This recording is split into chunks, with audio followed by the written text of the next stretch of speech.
Vous avez sûrement déjà vu un film Marvel ou même DC, un film de super-héros quoi.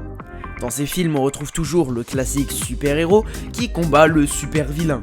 Et moi, de ces deux personnages, je préfère souvent le super-vilain. Son charisme, ses motivations, ses pouvoirs et ses actions, je les trouve plus imposants et stylés on va dire. Mais avant que les vilains arrivent dans vos écrans, ce n'étaient que des dessins dans des comics. Que ce soit Marvel ou DC, les deux viennent de la bande dessinée. Et aujourd'hui je vais vous parler de 15 super vilains de comics que j'affectionne tout particulièrement. Et on va commencer par Marvel. Carnage. Le concept de Carnage est tout bête mais efficace. Cletus Kasady est un taré, tueur en série qui a fait son premier meurtre à 6 ans, à un âge où les enfants arrivent à compter jusqu'à 50, lui il tue sa grand-mère. Après beaucoup d'actes cruels, il se fait enfermer dans la même cellule qu'un certain Eddie Brock, alias Venom, et suite à un enchaînement d'événements, un mini-symbiote issu de Venom fusionne avec Cletus, donnant naissance à Carnage. Carnage est donc un tueur en série qui, à cause d'un symbiote, devient encore plus puissant et dangereux et qui tue encore plus. Je cite Wikipédia, lequel serait un symbiote sanguinaire qui, contrairement à Venom, n'aurait aucun sens de l'honneur. À cette fin, sa personnalité fut inspirée de celle du Joker, le célèbre adversaire de Batman. Et en plus, il est super stylé. Wanda, ou la sorcière rouge. J'ai hésité à parler de la sorcière rouge dans cette vidéo, puisque ce n'est pas vraiment une super vilaine. Elle apparaît en 64 dans le comic book X-Men volume 1. Et, sa mère étant une sorcière, elle l'est aussi devenue. Alors, qu'est-ce que cette héroïne fait dans ce top de vilains ? C'est parce que dans les films Marvel, surtout les derniers, Wanda est surtout décrite comme une vilaine. Que ce soit dans la géniale série WandaVision, où elle bloque toute une ville dans une fausse vie parfaite, ou dans le dernier Doctor Strange, où elle cherche absolument à retrouver ses enfants dans un autre univers. Bref, Wanda est juste une mère qui cherche à tout prix à avoir une vie normale avec un mari et ses 2 enfants, mais qui est destinée à rester la sorcière rouge pour toujours. Son histoire est triste et ses motivations sont un peu plus compréhensibles que celles de Carnage. Le fléau. Vous avez sûrement déjà vu le fléau dans les films Deadpool 2 ou X-Men l'affrontement. De son vrai nom Cain Marko, le fléau est le frère de Charles Xavier, mentor des X-Men. Ils découvrent ensemble l'ancien temple de Cyttorak, oublié depuis plusieurs siècles. Sur un autel, Cain trouve un rubis de grande valeur et s'en empare. Une inscription mystérieuse figure sur la pierre. Cain la lit à voix haute. Quiconque touche cette pierre obtiendra la puissance des bandelettes pourpres de Cyttorak. Désormais, vous qui lisez ces mots deviendrez, pour toujours, un mastodonte humain. Lorsqu'il lut l'inscription, la caverne commença à s'écrouler. Charles réussit à s'échapper, mais son demi-frère resta prisonnier dans les décombres. Pourtant, celui-ci survécut et finit par s'extraire des ruines du temple après plusieurs semaines d'efforts. Sa rage n'eut alors plus de limite et il poursuivit son nouveau but, se venger de Charles et le faire souffrir. Pour cela, il se construit une armure et partit à la recherche de son demi-frère. C'est ça le fléau, un mastodonte inarrêtable et surpuissant. MODOK. George Tarleton était un simple technicien de l'AIM, c'est l'AIM ou l'AIM ? Les scientifiques de l'organisation criminelle voulurent créer un être tout-puissant pour analyser et sonder le cube cosmique, et Tarleton fut candidat. Il devint alors MODOK, mais avec un C, ce qui veut dire Mental Organism Designed Only for Computing.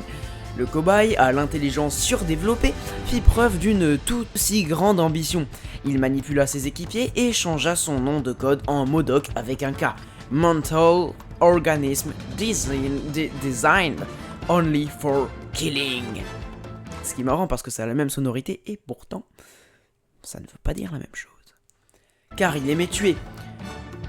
Oui, j'ai lu du Wikipédia, mais je connaissais pas l'histoire de MODOK. Moi, je la connaissais juste grâce à Super Hero Squad et à la série MODOK sur Disney+. Dents de sabre. Victor Creed connut une enfance difficile au Canada et tua accidentellement son frère lorsqu'il était encore jeune. Ça commence bien. Puis il se fait éduquer par un père violent qui l'enchaîne, notamment à la cave, quand celui-ci fait une bêtise. Mais le jour où Victor découvre qu'il est un mutant, il se venge sur son père en le tuant. Il tue toute sa famille, mais cette fois-ci volontairement. Ensuite, il devient criminel sous le nom de Dent de Sabre, comme l'animal préhistorique trop stylé. Wolverine de son côté se voit obligé de tuer le petit frère de Dent de Sabre, ce qui ne plaît pas forcément à Victor Creed, ce qui fait que Wolverine et Sabre se détestent et deviennent Némésis. Formidable. Dormammu. Ouais bah Dormammu c'est un méga sorcier surpuissant qui a la tête en feu ou pas et qui trifouille les dimensions et les univers, et puisque ça parle de dimensions, il y a forcément Doctor Strange qui s'en occupe. Kraven le chasseur. Sergei Kravinov a perdu sa mère jeune et accuse son père de l'oublier. Alors il part dans plein de pays pour tuer plein d'animaux, dont un gorille à main nue. Puis sous le nom de Kraven le chasseur, il cherche absolument à éliminer l'araignée, soit Spider-Man. Et voilà, on a déjà parlé de Marvel, et ce en seulement 7 minutes. Aïe aïe aïe, pourtant je parle très lentement, c'est une blague. Maintenant on passe dans la partie DC, et honnêtement je préfère les méchants de DC. Si on me demande, entre DC et Marvel, qui fait les meilleurs films, c'est Marvel. Entre DC et Marvel, qui a les meilleurs super-héros, c'est Marvel, à part Batman. Entre DC et Marvel, qui fait les meilleurs méchants, là c'est DC, et qui fait les meilleurs comics, c'est DC, donc je suis partagé entre les deux. Bref, on s'en fout de ma vie. Black Manta. Étant jeune, Black Manta jouait en bord de mer, adorant le vaste océan bleu. Mais lors de ses jeux innocents, il se fait kidnapper et est emmené, moi c'est horrible de dire et est emmené sur un bateau afin de devenir esclave. Il reste sur ce bateau en tant qu'esclave pendant une très longue durée, n'ayant pour seul espoir que l'arrivée d'Aquaman pour le sauver. Mais le temps avance et le jeune homme reste oublié sur son bateau. Lui qui aimait autrefois la mer, elle le désespère de plus en plus. Elle est froide, fade et déprimante. Les jours s'enchaînent jusqu'au jour où enfin le pauvre homme voit Aquaman nageant avec des dauphins. Mais qu'est-ce que je raconte? Des dauphins non loin du bateau. Le jeune Black Manta hurle à l'aide, mais Aquaman l'ignore, continuant sa nage avec les poissons. Pris d'une profonde rage, Black Manta se munit d'un couteau et trucide chacun de ses kidnappeurs tyranniques et se promet de se venger d'Aquaman un jour, et de l'océan. Il lui fera le plus grand mal. Bref, Black Manta est un être sans cœur, froid et méchant. Il possède des lames tranchantes, une armure, de l'oxygène illimité pour respirer sous l'eau et un casque qui peut tirer des rayons laser. Aujourd'hui, Black Manta est le némésis d'Aquaman, et tout cela c'est de sa faute. S'il l'avait sauvé sur son bateau, aujourd'hui Black Manta serait un simple homme innocent. Mr. Freeze. Ah là là, Mr. Freeze, avant d'être une glace à l'eau franchement surcotée, c'est mon super vilain préféré. C'est pas juste un méchant qui fait de la glace avec un pistolet, sinon il serait bien éclaté. Mr. Freeze, c'est l'histoire de Victor Freeze, un expert de la cryogénie. C'est-à-dire le fait de geler quelqu'un dans de la glace pour le mettre littéralement en pause, afin de pouvoir le décryogéniser dans un certain temps plus tard. Sans qu'il n'ait vieilli. Et depuis petit, il glace des animaux. Bizarre comme activité. Entre Carnage qui tue sa mère, sa grand-mère à 6 ans, et lui qui glace des animaux, ils sont tarés. Mais un jour, sa femme Nora tombe gravement malade, et il use de toutes ses connaissances pour la cryogéniser le temps de trouver un remède pour la sauver. Sauf que les jours puis les semaines passent et la cryogénie ça coûte cher. Et Boyle, le boss de Victor, le contraint de débrancher la machine de Nora, quitte à la laisser mourir. Freeze s'y oppose et les deux hommes en viennent aux mains. Et Batman, qui passait par là, vient pour sauver Boyle et pousse Victor dans toutes ses expérimentations de cryogénie. Tous ces produits se brisent sur la tête de Victor et ce dernier semble muter et se voit alors contraint de vivre à des températures en dessous de 0 degrés Celsius. Victor Freeze voit sa femme se faire débrancher et partir avec Batman, il voit Boyle réussir ce qu'il voulait faire, et il voit sa peau maintenant bleuâtre. Et il se renomme Mr. Freeze, se conçoit une armure capable de le maintenir à 0 degré H24 pour ne pas qu'il meure, et surtout un pistolet capable de tirer de la glace et donc de cryogéniser à distance. Maintenant, Mr. Freeze n'a plus que 3 objectifs, se venger de Boyle et de Batman pour avoir détruit sa vie, et retrouver Nora pour la soigner. Et c'est pour ça que j'adore Mr. Freeze, car quand Carnage tue parce que c'est un psychopathe, Mr. Freeze tue parce qu'il veut juste retrouver sa femme et parce que Batman a détruit sa vie. Mr. Freeze est alimenté par l'amour et le désir de vengeance, car la vengeance est un plat qui se mange froid. Gentleman Ghost. James Craddock, alias Gentleman Ghost, est un criminel engagé par Intergang pour voler l'Eternium lors d'une exposition minérale. Il a combattu directement Hawkman et a été accidentellement tué en s'écrasant contre un bâtiment, c'est bête. Après sa mort, Craddock a conclu un marché avec des démons pour revenir à la vie et est devenu un esprit vengeur connu sous le nom de Gentleman Ghost. Il a commencé à tourmenter Hawkman, mais ce dernier a réussi à l'emprisonner avec un morceau d'Eternium. Son look caractéristique, imaginé par Joe Kubert, est repris tel quel des comics. Une tenue d'opéra entièrement blanche avec haut de forme, monocle et canne épée. Moi j'adore ce personnage car c'est un fantôme, déjà, parce que c'est un gentleman, en plus, et il fait des pactes avec des démons, du coup il est trop cool. Et pour couronner le tout, c'est un ennemi de Batman, le meilleur super-héros. Harley Quinn. Alors là je triche un peu, Harley Quinn n'est pas issue des comics, mais de la série animée Batman.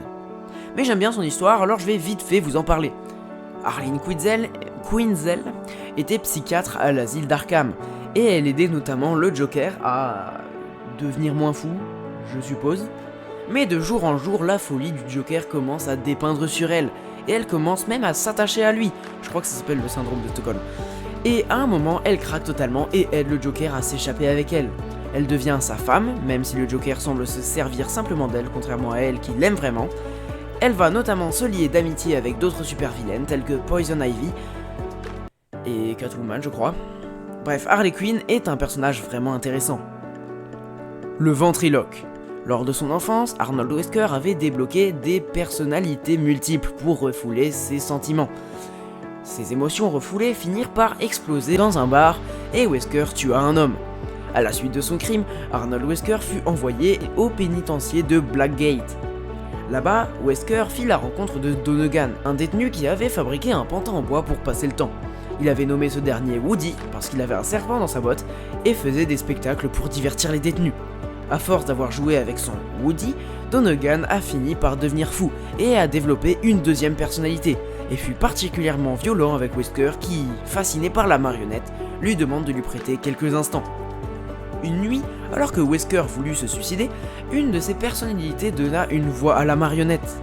Donegan, réveillé par le bruit, s'en prend à Wesker et ce dernier le tue avant de s'évader.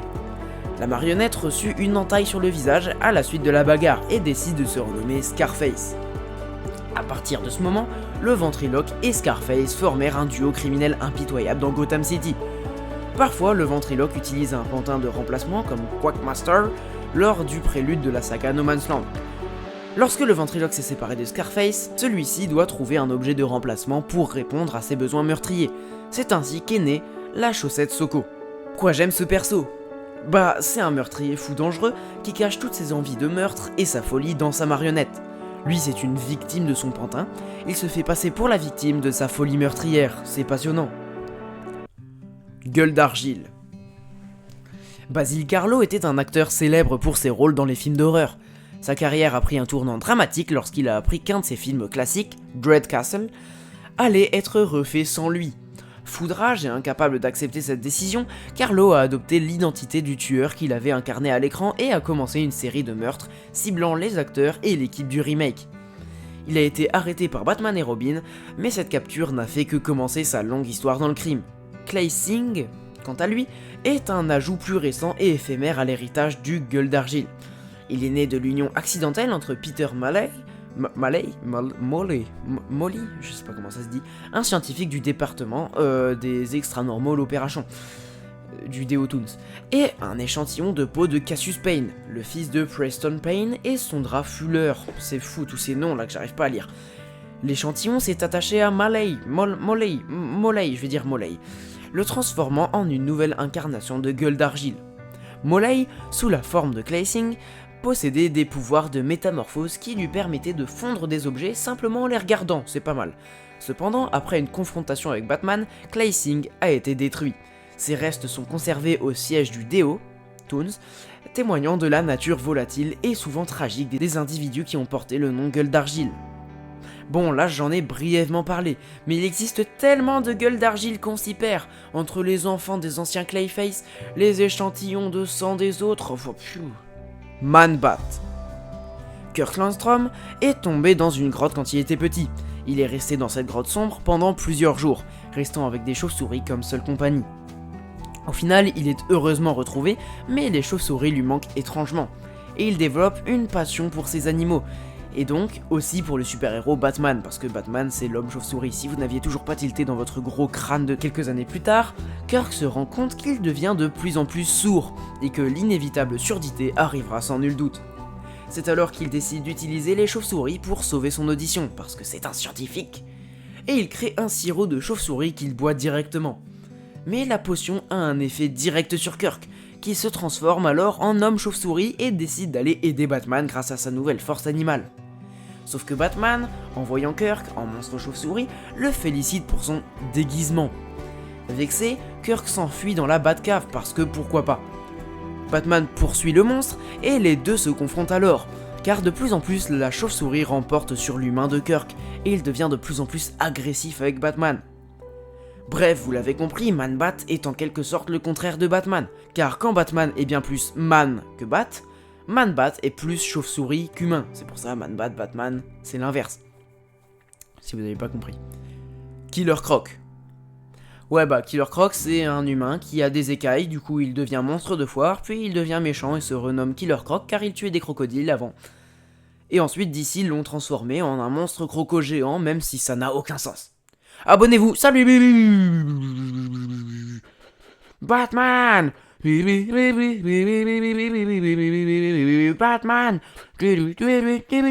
Batman